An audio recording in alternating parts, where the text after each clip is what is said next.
If you missed your favorite show or interview, visit episodes on our website at theworldtoday.news. Now, there really is no reason to miss out on anything on theworldtoday.news. And welcome back to the World Today. Thank you for joining me on this Monday morning in the UK, and Monday afternoon, late afternoon, early evening here in Australia. Just quickly before we get into our first guest, Dr. John Laughland, I just want to talk about the immigration, huge rallies. Would Tommy Robinson be a good prime minister? Who knows? But the amount of people coming into the UK at the moment, the inflows. Have a guess how old it is. Where it was bigger before. It's the biggest since 1541, Henry VIII. That's the net immigration inflows. Cam, if you could play that clip, please.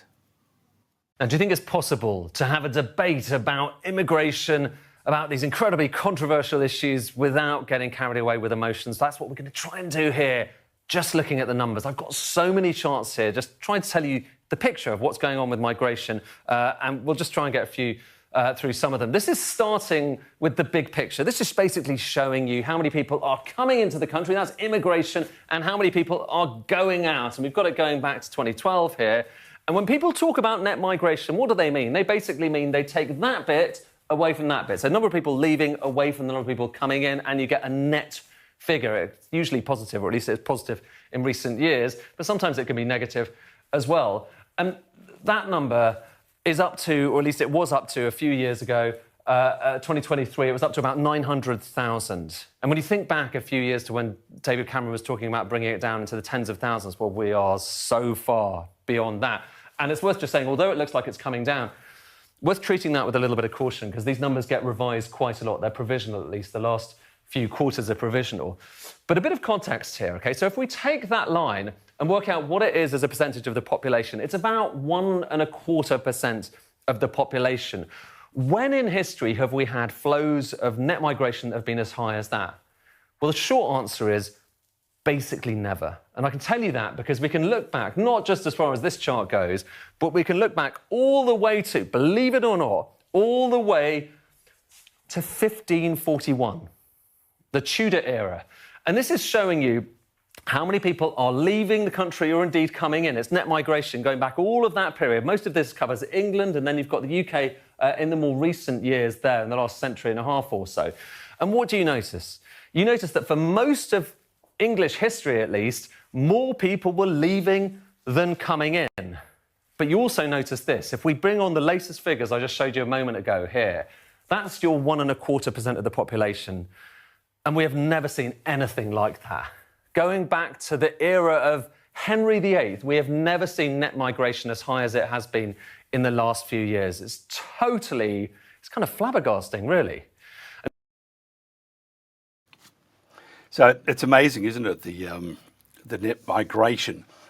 And if you look at the protest and the rallies, millions turning up to these rallies, it would show you that the government is on the wrong track. This is The World Today. We're today's news talk, The World Today.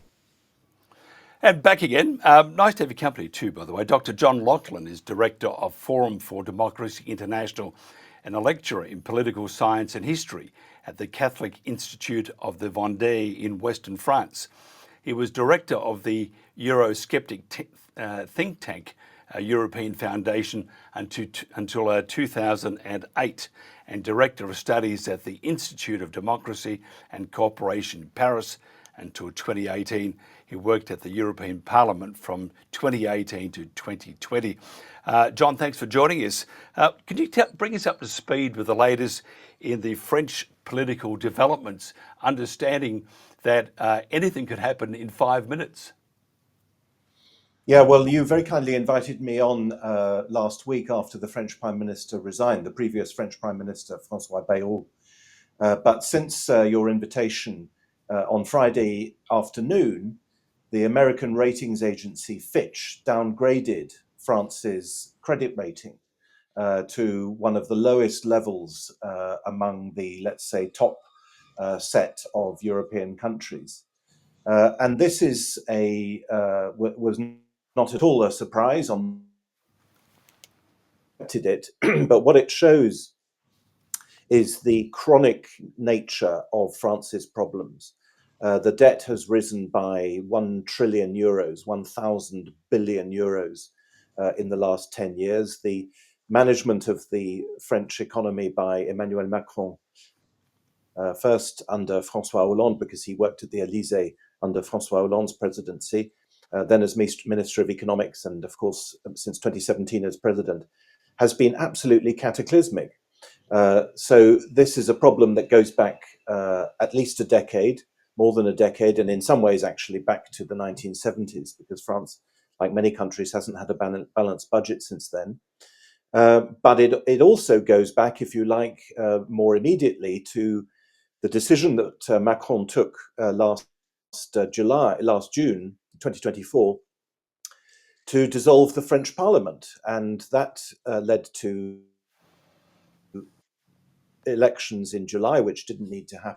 And those elections produced a completely broken parliament, what in England we call a hung parliament, no majority. And on the contrary, their parliament divided between two very hostile left-wing and right-wing blocs with a centre that's smaller than it was before. And that situation, the one that Macron himself created, he didn't need to do it, but he did, has only aggravated, as I say, these very, very long-term problems. Because and that's the reason why Fitches have downgraded the country, because looking at Britain, I know we let's compare with Britain. Britain also has very serious debt problems, but what Britain doesn't have is what France has, which is this completely blocked political situation. There is no way out. He's put a new prime minister in last week on Wednesday, I think. But the problem will remain the same. The debt is still cataclysmic, and there is no agreement in Parliament about the way forward. So it's really very difficult to see what will happen next. This new prime minister will, of course, try to cut spending, as François Bayrou said he would. I was pretty skeptical about his plans because I think a lot of them are, pie in the sky figures. I imagine the new guy will try to do the same thing. But the fact is, the budget has to be voted through Parliament. And, as I say, they don't have a majority, far from it. And unless there is another dissolution of Parliament, new elections, or perhaps even more dramatically, a resignation of the President of the Republic, it's really difficult to see how the system can be unblocked. And do you think a resignation would do much anyway? I mean, the problem is fiscal and budgetary. They've got no money. What does it do to the? Yeah, I mean, that's why I, in a rather long answer to your first question, I went back ultimately to 50 years. France has not had a balanced budget since Georges Pompidou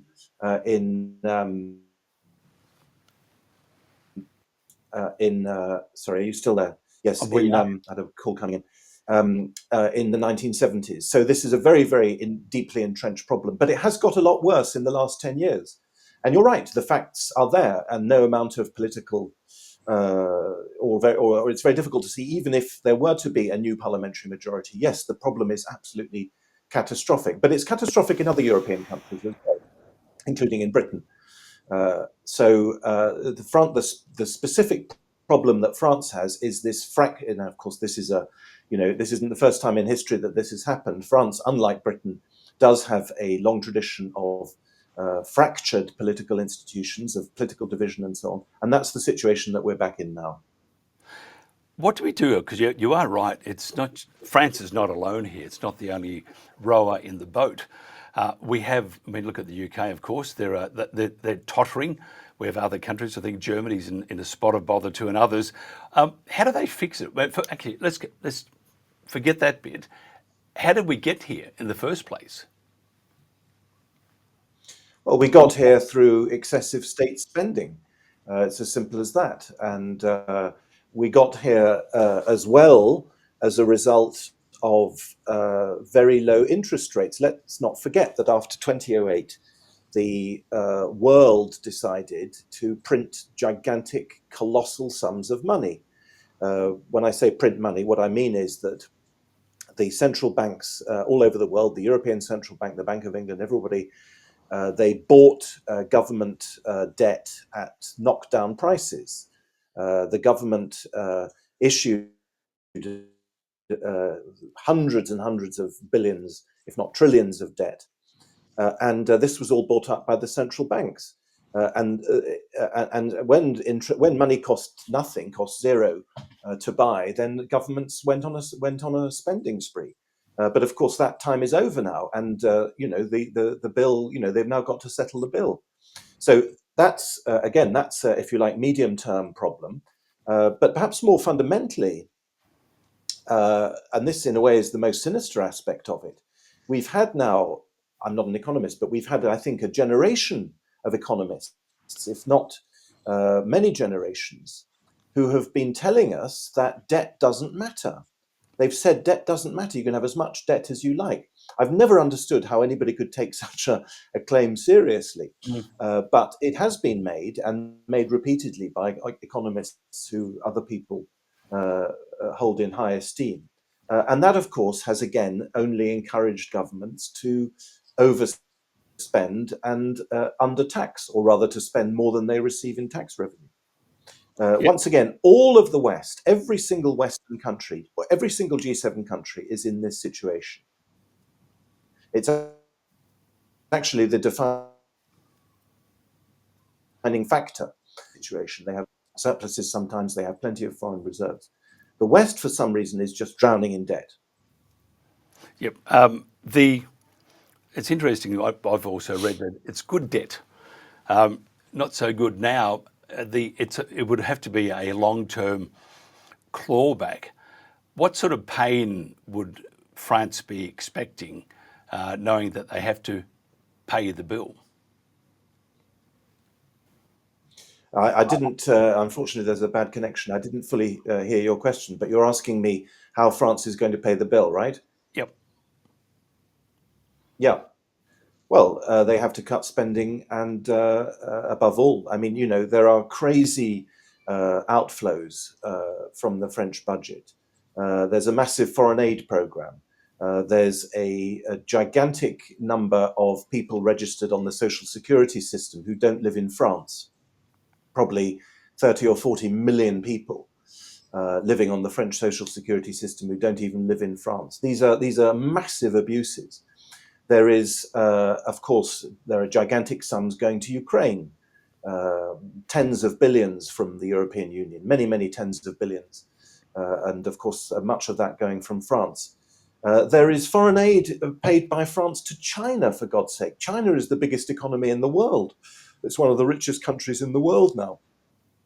And yet France, through sheer institutional inertia, is sending money. There's public broadcasting, which consumes 4 billion a year to pump out left-wing propaganda. There are so many areas, which are, of course, unfortunately vested interests, where cuts could be made. But again, the problem in France, the history of France shows that when these vested interests are attacked, France is not unique, but it's a particularly bad case, then the people involved fight back. And essentially what we have had over the last decades is cowardice, is political cowardice. There hasn't been a political leader or a political constituency willing to take on these people, take on these vested interests. And so, once again, I don't really know how it's going to pan out. You asked me how they're going to claw it back. Unfortunately, France has a long history, at least going back to the French Revolution, of showing itself to be unreformable, of allowing problems to accumulate until they reach breaking point, at which point everything breaks down and the country has to start again. Now, France has had a relatively long period of political stability now, 80 years, longer than in the 19th century. It didn't have anything like that at all during the 19th century. Had a lot of political instability in the first half of the 20th century. But it could well be that long period of political stability is now coming to an end. Yeah, it's very interesting. I just I wonder if they can't afford their escargot, what's going to happen? Will there be riots in the streets? The France, along with other European countries and the UK, which would, it would seem it would like to become part of the EU all over again if we have a prime minister getting his way. But the problem is, if you look at, I'm trying to get myself here. If you look at Zelensky, for example, they were encouraged at one stage to all go and borrow to give Zelensky or give Ukraine a large chunk of cash. That's not terribly wise. If you look at your immigration or France's immigration, you have Macron at one stage inviting 2.1 million Palestinians to resettle in France. If you got rid of Macron and you had a new parliament, would the French be willing to go through a few years of austerity, or would they be? Would you have yet another revolution in the streets? Because what they have to do is change its whole philosophy in doing business. Basically, you can't invite every Tom, Dick, or Harry in because you feel sorry for them or you want to get extra votes or whatever the case may be. You can't be involved in wars because you can't afford it. The good life, will probably cease to exist for some time. Will the French be willing to go through tough years to get the budget back on track, or do you think it's a basket case? Mike, I've got a terrible connection, so I hope I've understood your question properly. I think the answer is probably no. In other words, I think that there is right now little prospect of a sort of, if you like, to caricature it, Thatcherite moment in French politics. In the normal course of things, we would expect Marine Le Pen and the Rassemblement National to take power. They're the biggest party in France. They have the biggest number of votes. They have the biggest number of members of parliament. But unfortunately, the system is stacked against Marine Le Pen and against the Rassemblement National. When I say unfortunately, I mean because I think it's undemocratic. But even if she were to break through, and I remind our viewers that she currently has been declared ineligible, so she cannot stand according to the current status of French law. Even if she were, I'm not convinced that she would bring about the changes necessary. The problem being that the French political class has this rather terrifying ability to regenerate itself. What I mean by that is that it's absolutely envisageable that if there were to be new elections, or if Macron were to resign and the whole system were to be thrown open for open competition, it's perfectly possible that someone from the old stable and from the old system would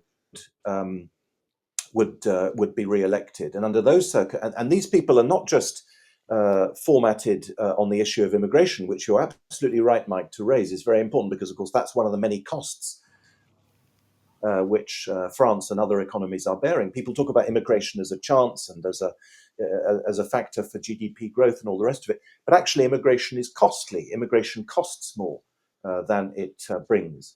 But as I say, I don't believe, my own hunch is that although the situation is absolutely terrible, I still don't think that there is anyone with any chance of winning who is lucid in France and who can carry public opinion with them in order to do what is necessary. So I'm very, very bearish about France, and by the way, about the rest of Europe, because when you get fragility, as we have now in France, which after all is a very major economy, I'm sure everybody remembers the Greek debt crisis back in the beginning of the end of the 2010s, the end of the 2000s, beginning of the 2010s. Greece and other countries went through a debt crisis, but those were fairly small countries, so Cyprus, Ireland, Greece, and so on, Portugal, Spain as well. But France is obviously a big country, and the danger of this downgrading, the danger of this structural inability to bring public spending under control, is that there will be contagion, both in the in the banking system, because of course the people who own this debt are banks, and if they start selling it, if they start bailing out of it, then the value of the debt will fall even further. So unfortunately, when I look at the political system in France, the political class, I see people who from their earliest years have been wedded to the various nostrums that have caused this problem, including, by the way, the European Union, which I haven't even mentioned so far. This, of course, is another factor. One of the reasons why these countries have been able to generate so much debt is that they're cushioned by the Eurozone. There are very, very few people who see the problem at its root and who are prepared to tackle it at its root. It's a worry. This is probably one reason why a good Beaujolais comes in handy, just to trying to work out the complexities of this. Even though we had a bad connection, I certainly get the drift, and it's not very good at all. I would like to do this again, John, just down the track when we have a better connection, because there are many, many other issues that I think that are pressing. All I can say to anybody in France at the moment, pull open that cork, pour a nice Beaujolais, and follow that with another one. Dr. John Laughland, thank you very much for your time, sir, and we will talk again shortly. This is The World Today. This is today's news talk, theworldtoday.news. And back again, we're talking about all sorts of things happening in the world. We're talking about France and how the country itself is tottering, to say the least. It'll be cheap Beaujolais and no escargot if they keep going the way they're going. The attacks from Israel on Qatar were raised everybody's eyebrows. We're wondering whether Donald Trump was going to give his plane back to Qatar, but at this stage, no.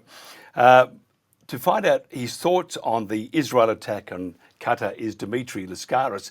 Dimitri, thanks for joining us. Can you tell us what your thoughts are on the attack on Qatar by Israel? Well, let's dispense with the mythologies, first of all, that the Trump administration is perpetrating. The United States government was undoubtedly aware well in advance that this was going to take place. Al Udeid military base in Qatar, a very small country. I've been there. I was there last year, as a matter of fact, on the outskirts of the base. It's a few dozen kilometers from Doha. It's the largest U.S. military base in the region of West Asia. It's unthinkable that Israeli aircraft, more than 10 of them, I understand, approached and perhaps entered Qatari airspace and fired those missiles without the advanced knowledge of the U.S. military. And in light of what happened, particularly, Qatar is a very important ally of the United States in the region, but also in light of Trump's recent visit, where he was feted and lavished with gifts by the Qataris, amongst others. What are the chances that U.S. military would have done this with the Israelis without seeking the approval of the president? I think that's virtually zero. I also think it is highly likely that the U.S. not only allowed it, but facilitated it, perhaps with refueling aircraft. And also, I find it very difficult to believe that the Qatari regime itself was not given advance notice. It does acknowledge that it received a notification just as the attack began, but that wouldn't have been of much utility to them. And one wonders why the Qatari air defenses were never engaged, if in fact they were on guard and were not approving in advance of this attack. So what this really highlights, Mike, is that Qatar is not a sovereign nation, that the regime that runs that small autocracy, it is an autocratic regime. It endures through corruption and violence and repression of dissent, like all of the Washington-backed Arab autocracies. And I would be very surprised if anything meaningful comes out of this two-day summit of the supposedly furious Arab regimes.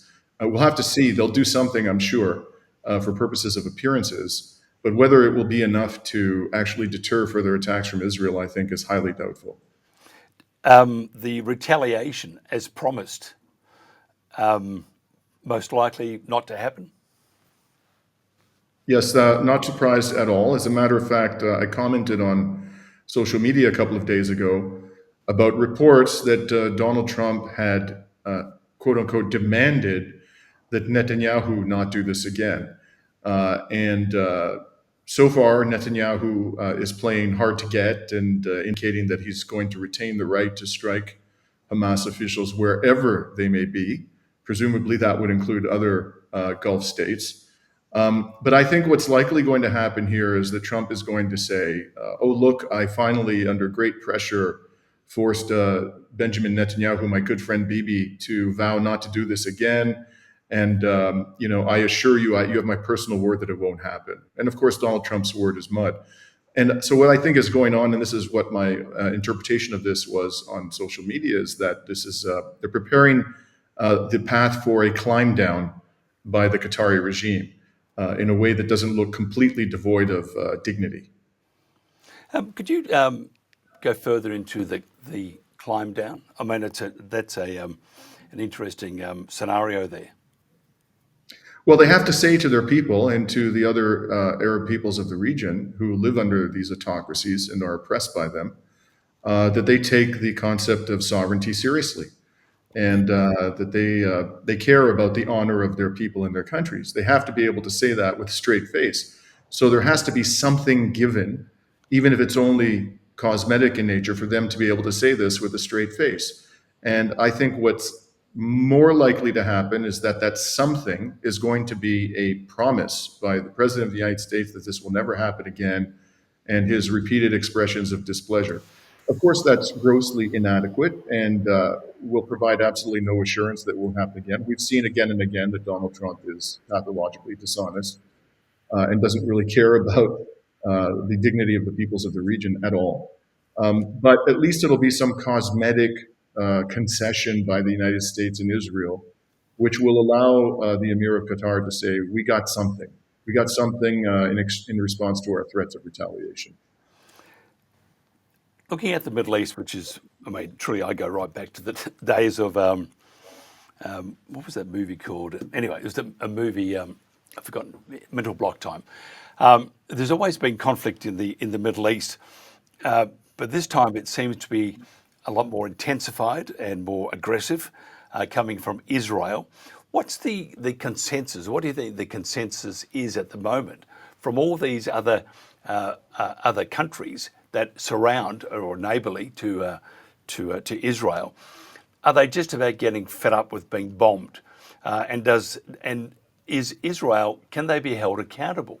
Because it's all very well saying we're going after X for that particular country, but if you bomb that particular country, you've declared war.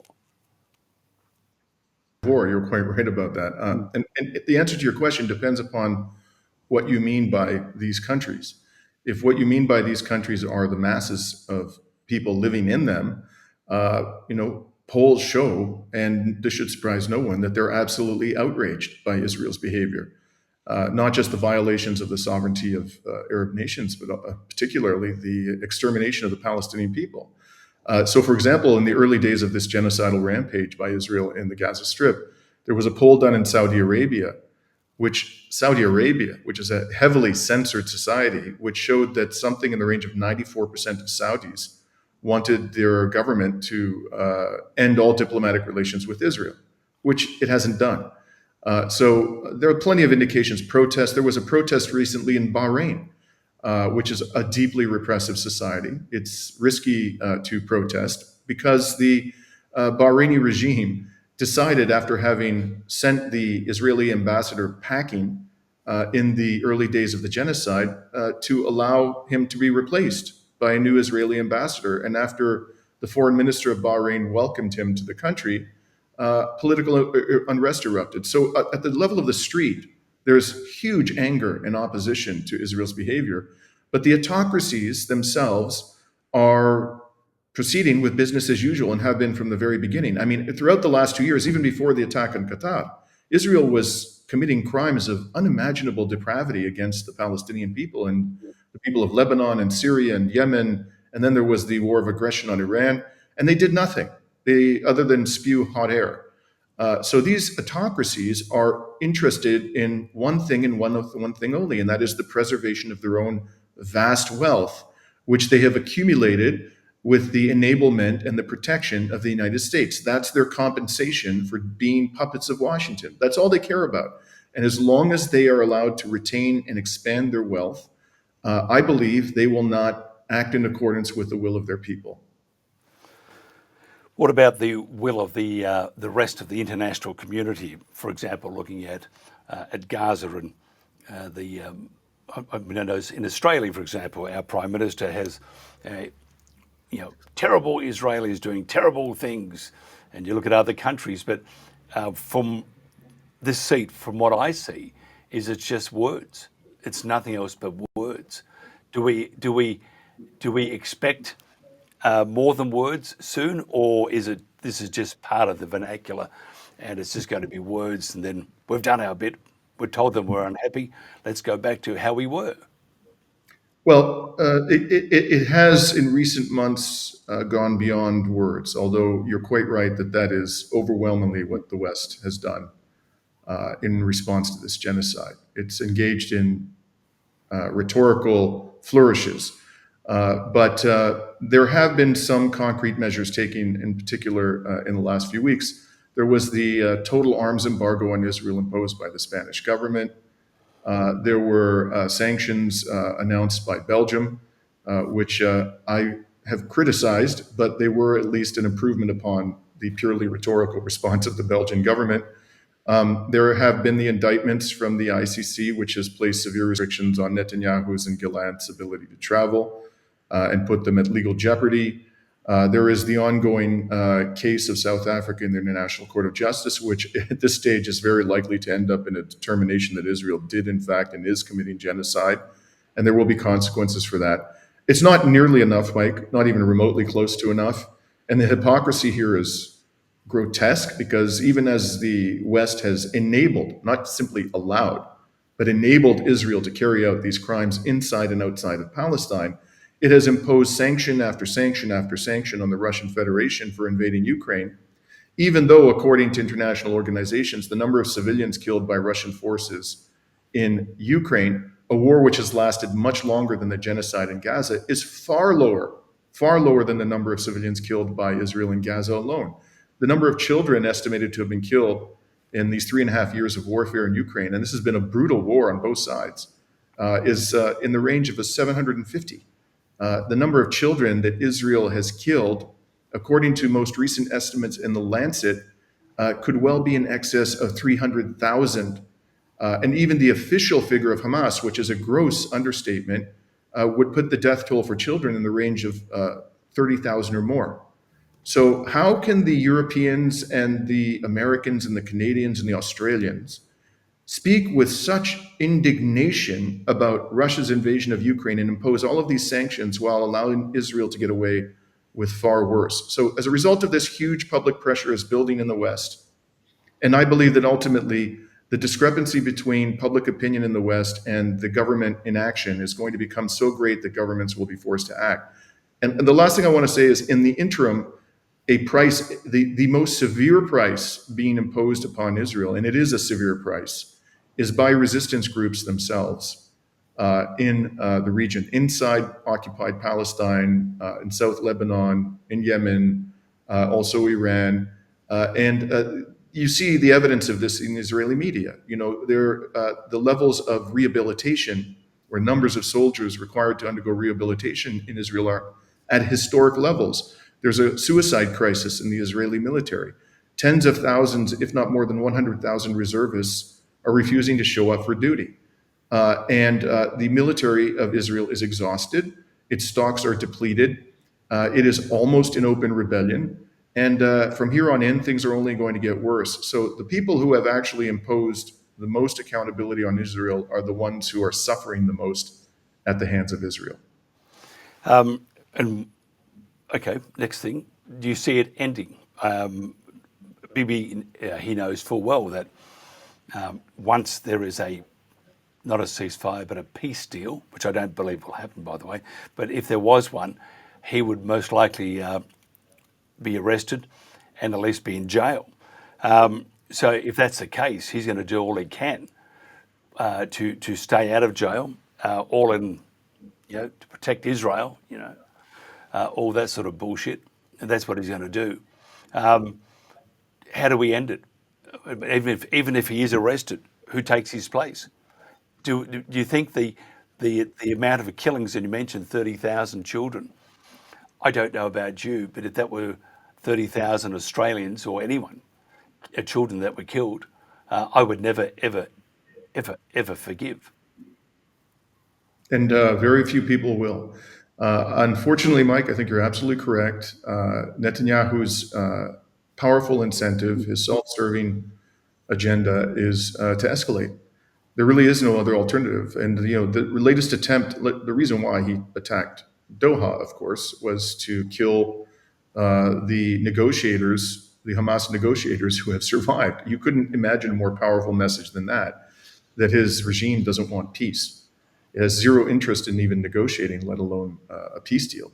So it's going to escalate. And as Trita Parsi of the Responsible Statecraft has argued eloquently, where this, I think, is going to end is with a resumption of the war on the Islamic Republic of Iran, and Israel is going to get pummeled. It's going to get absolutely pummeled. I hate to say this because there's a peaceful way to end it, and that is sanctions, real sanctions, the kind of sanctions that have been imposed by the West over and over again on the Russian Federation. Israel is much more vulnerable to sanctions than the Russian Federation, which has more natural resources than any country on this planet.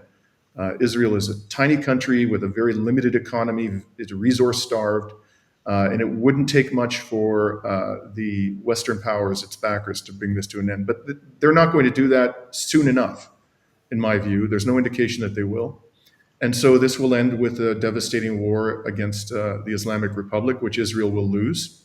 It will, I think, cause a lot of damage to the Islamic Republic in the interim, but its military will be defeated. And what happens from there, Mike, is anybody's guess. But I think we can say with some confidence that Israel will no longer be able to menace the region to the degree it has in the past. And hopefully at that stage, Western governments will come to their senses and will use their leverage over Israel to finally ensure the liberation and equality of the Palestinian people. It's interesting with President Trump, President Peace, inverted commas, and then a snicker in the background. He thinks he can create, he takes accolade, takes pats on the back for things he hasn't done.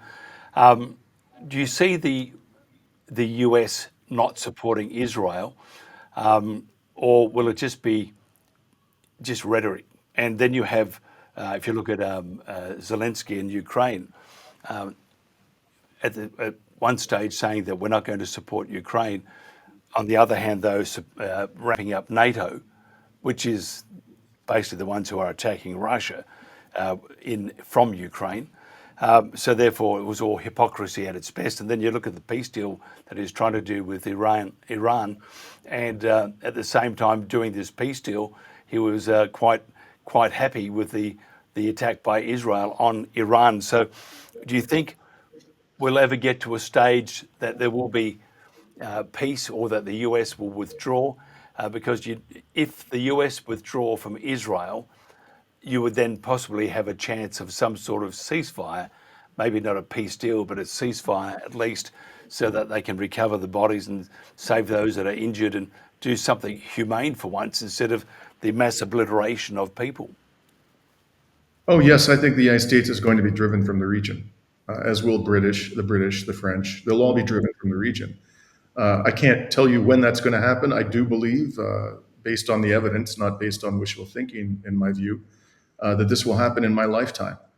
And given my age, I'm probably not going to be around a hell of a lot longer. But I do believe it's going to happen within the next, 20 years, and perhaps the next 10 years, that the United States and its Western allies will be forced to withdraw their military forces from the region, not simply because of the hostility within the region and the growing capability of countries in the region like Iran to resist militarily U.S. domination, but because of internal problems in these countries. The United States has massive and growing debts. Inequality is soaring and getting worse.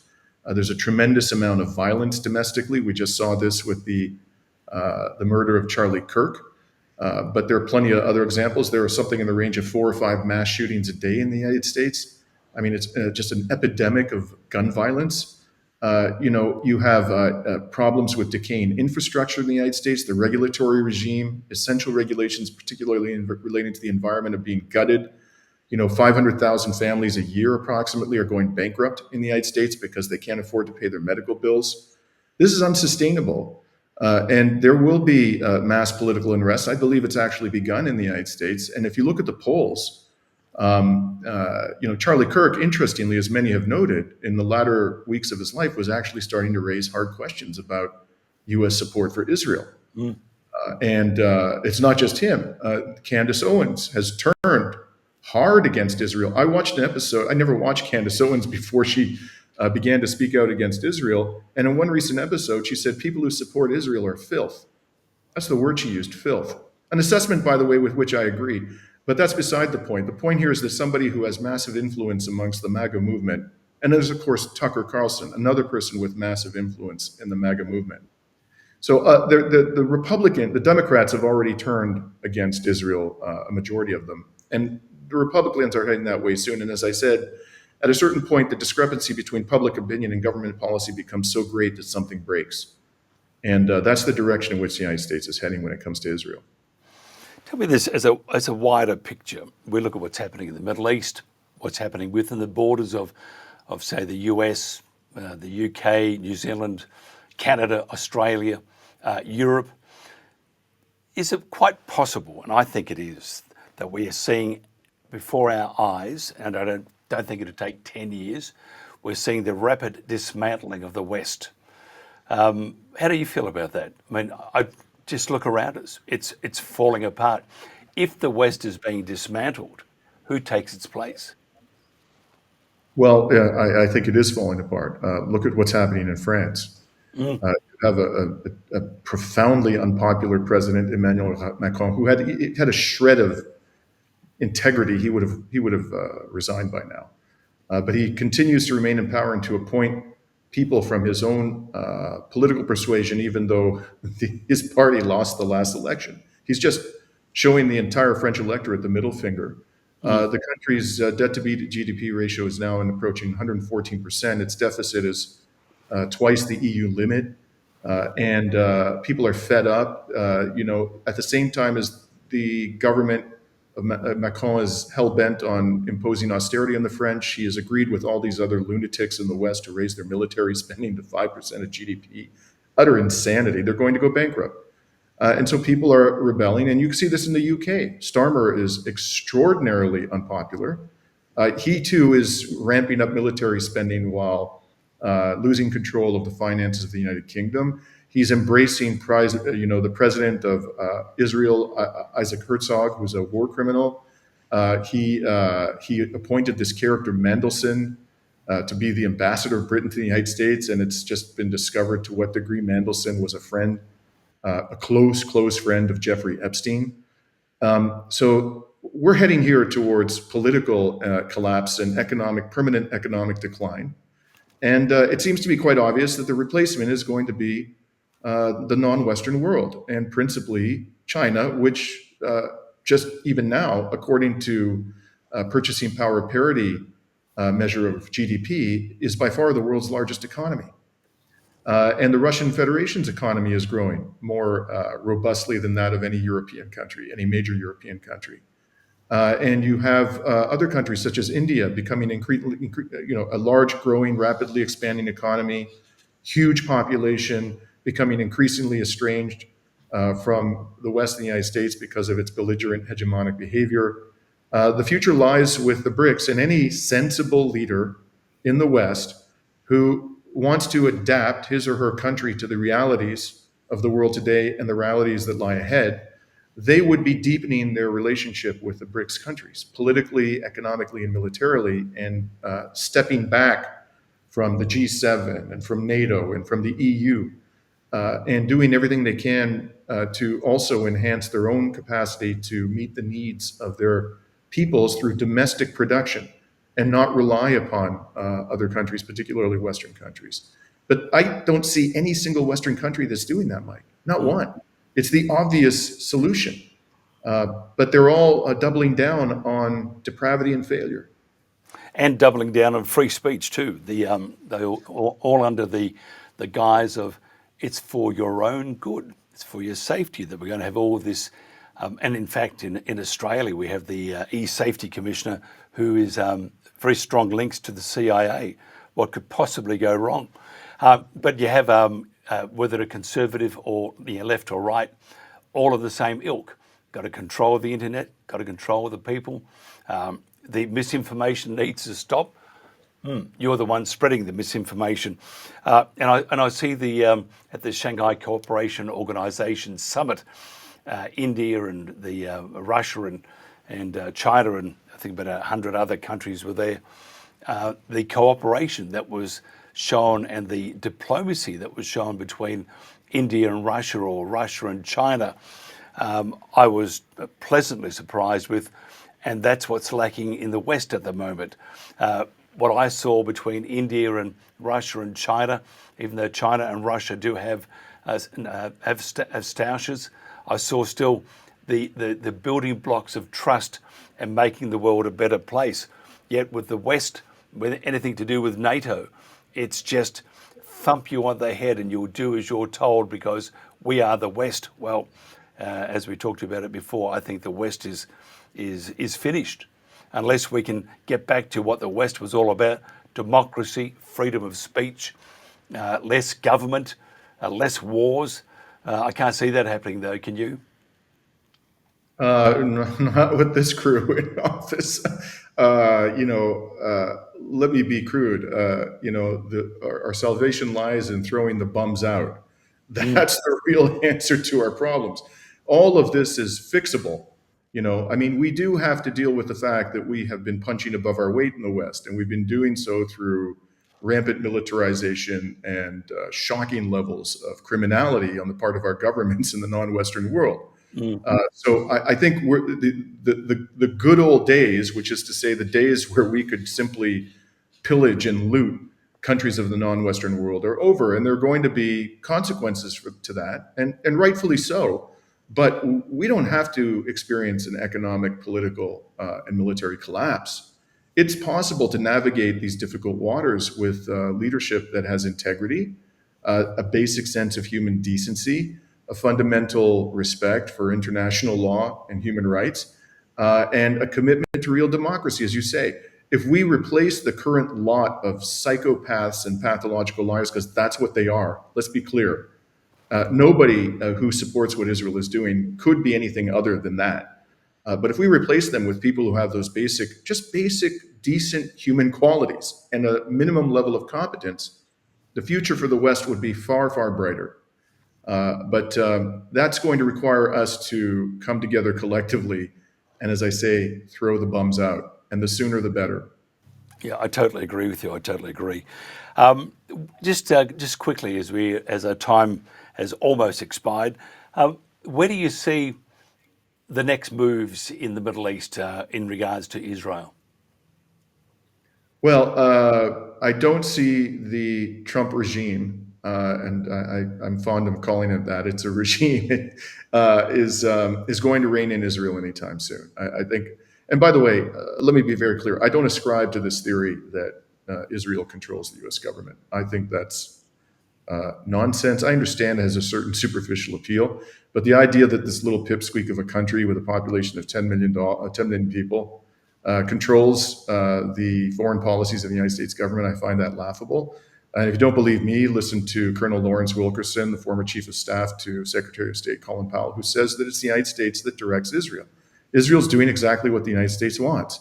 And there's no indication that the United States is going to want anything other than what Israel is doing. And what Israel is doing is, through the most brutal methods, seeking to extinguish any and all resistance to U.S. hegemony in West Asia. That's what Israel is there to do. And there's no indication that Trump is going to deviate from that course. But contrary to his views about himself, he is not all-powerful. He's not omniscient.